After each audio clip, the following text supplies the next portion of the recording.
Assalamualaikum warahmatullahi wabarakatuh. Halo teman-teman Empower, saya Syifa Zara Prabasuki. Hari ini saya ingin memaparkan mengenai hasil observasi tentang sustainability living di area tempat tinggal saya. Sebelumnya, alasan saya mengerjakan tugas ini adalah untuk mengetahui apakah di lingkungan saya sudah aman dari sampah atau belum. Jika belum, saya ingin menjadi eco-fasilitator supaya keadaan di lingkungan sekitar saya itu menjadi lebih baik. Tentunya dengan adanya penggerak tersebut, itu pasti memiliki fungsi dan dampak yang berkelanjutan baik untuk diri sendiri ataupun lingkungan di sekitar saya. Nah, pertanyaannya, seberapa kesadaran warga dalam praktik hidup yang berkelanjutan di area tempat tinggal saya? Pertanyaan tersebut menjadi pemicu awal dan refleksi awal untuk melihat bagaimana kondisi di lingkungan sekitar saya. Apakah sudah sesuai dengan praktik hidup yang berkelanjutan? Mari kita cari tahu. Nah, di foto ini terlihat saya sedang mengamati sampah. Ternyata di pojok bangunan tersebut masih banyak sampah organik dan non-organik yang tercampur. Selain itu, banyak juga bekas pembakaran sampah yang mana seperti yang kita ketahui bahwa pembakaran sampah adalah suatu tindakan yang buruk karena dapat mencemari tanah dan juga udara. Selain itu, banyak juga sampah yang berserakan, yaitu botol plastik dan gelas plastik. Namun, setelah saya tanya beberapa warga, setelah saya wawancara beberapa warga, ternyata botol plastik tersebut adalah untuk mereka simpan agar dapat dijual ke pengepul gitu, teman-teman. Jadi, botol plastik itu adalah untuk bank sampah mini gitu. Tapi menurut saya seharusnya mereka menempatkan botol plastik itu ke tempat yang jauh lebih rapih, jadi tidak terlihat berserakan. Nah, hasil observasi saya ini sangat sesuai dengan konsep sustainability, ekoliterasi, dan juga pembelajaran sepanjang hayat. Untuk sustainability, yang mana sampah yang menumpuk dan dibakar itu akan mengganggu keberlanjutan hidup manusia. Maka dari itu, solusi yang paling pas yaitu dengan menggunakan bank sampah sebagai alternatif untuk mengurangi menumpuknya sampah dan juga pembakaran sampah. Selanjutnya, untuk ekoliterasi, yang mana warga di lingkungan sekitar saya tergolong masih rendah dalam mengetahui pentingnya memilah sampah dan juga dampak dari pembakaran sampah itu sendiri gitu, teman-teman.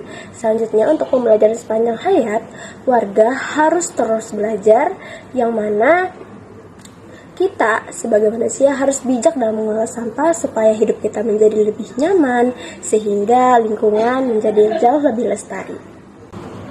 Nah, jika kita hubungkan antara hasil observasi saya dengan positive education atau PERMA, hal itu akan menunjukkan yang pertama positive emotion, yang mana warga bisa merasakan energi positif, merasakan kebahagiaan, merasakan kenyamanan di lingkungan yang bersih. Karena lingkungan yang bersih, mereka akan terbawa energi yang positif juga.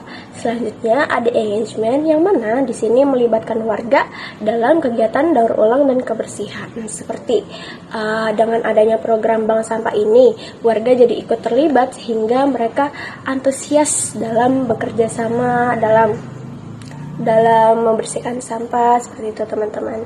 Selanjutnya relationship, yang mana relationship ini mengartikan sebuah hubungan. Jadi kerjasama antara warga itu menjadi semakin kuat lewat aksi lingkungan, seperti kerja bakti, membersihkan sampah, memilah sampah. Selanjutnya juga bisa dari program bank sampah. Nah, program bank sampah ini menyatukan warga karena dari program bank sampah ini akan menghasilkan uang, yang mana itu akan membantu perekonomian warga. Selanjutnya, meaning ini suatu arti atau maksud dari kegiatan yang kita lakukan.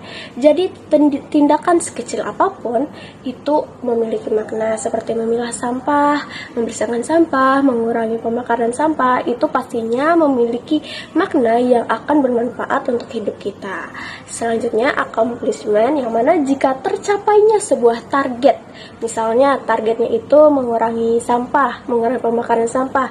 Nah, tapi jika sudah berhasil mencapai target itu akan merasakan kebanggaan tersendiri, kesenangan tersendiri karena lingkungan menjadi lebih nyaman.